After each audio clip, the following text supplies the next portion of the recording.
At the end of my last video, showing my new touring bike build, I asked a very important question, which is whether I should switch to silver headset spacers to match the stem and bars, or leave them black to match the headset. Many people wrote in,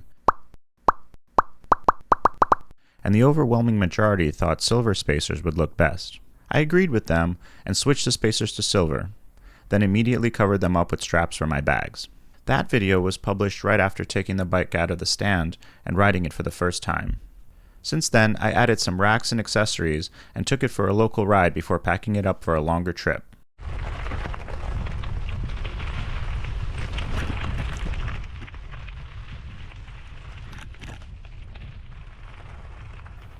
I got to ride it in some beautiful places, so stay tuned for more on those. I have lots of nice footage to share in the coming weeks.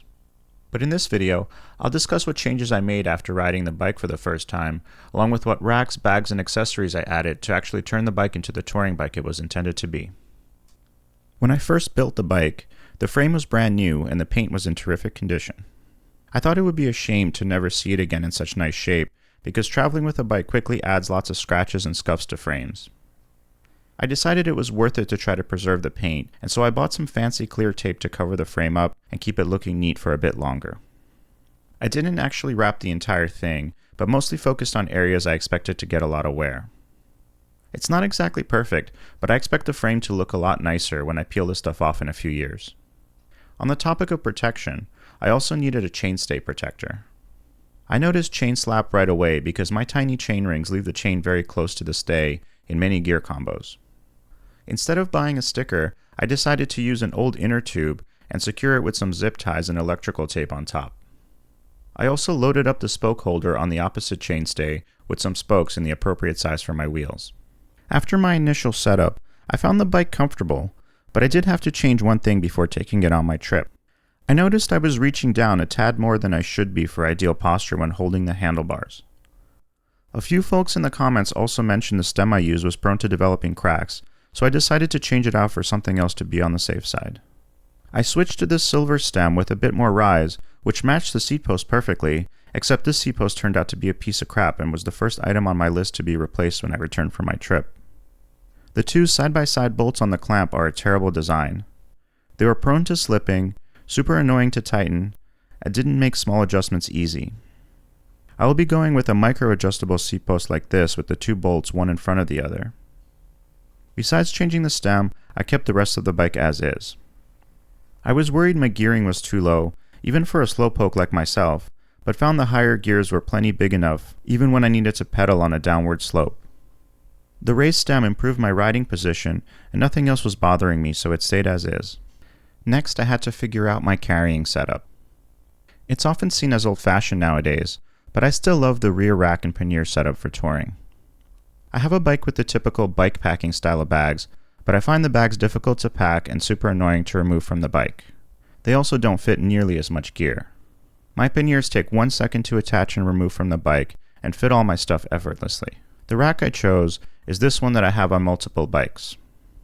It is made by Topeak. By the way, nothing in this video is sponsored. These are all parts that I bought and decided to put on my bike. I like this rack because it has a lower rail for panniers, so they don't interfere with anything strapped to the top. I often put my tent on top of the rack when I'm going for a camping ride, and it's easier to attach to the rack when the bags are out of the way. The other nice feature of this rack is there's an integrated rail for accessories. I sometimes use the simple trunk bag when I don't need to carry a lot, and it just slides and clicks into place. The panniers I'm using are the industry standard Ortlieb ones. I'm amazed how much abuse these things take and still work flawlessly. I also appreciate the fact that they are rebuildable, and pretty much every part can be ordered to fix anything that breaks. I have yet to fully destroy a set despite really trying. I have the mounts for it, so I considered going with a lowrider rack and using the tried and true 4-pannier style of riding. I decided against it though because most of my longer trips are credit card tours where I'm not camping, so I don't need quite as many bags. I decided on a smaller rack in the front. I have this Nito rack that I really like, though I'm not sure I'm using it to its full potential. What I do use it for is I attach a small dry bag with my rain gear and maybe some cold weather items so I don't have to dig for them when I need them. Moving up to the handlebars, I attached an Ortlieb front bag. This bag is my preferred way to carry my camera. Check out my video about my riding camera setup if you want to learn more. The bag is also big enough to leave a little space for a lock and a small layer or raincoat when I need it close at hand. I find the magnetic closures are awesome for things I want to be able to access quickly. The last bags I added are these STEM water bottle bags. They are super useful because I navigate with my phone, so I keep my external battery pack in here to keep my phone from dying while having the screen on all day.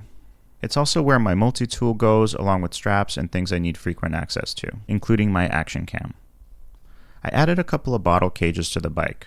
I actually have a third set of mounts which I may fill as well at some point. My water bottle of choice is this stainless double-walled one. It's not bike specific and doesn't fit most cages especially well, but I picked these two that hold it well enough. This bottle will keep ice frozen for an entire day, which is incredibly helpful in hot weather.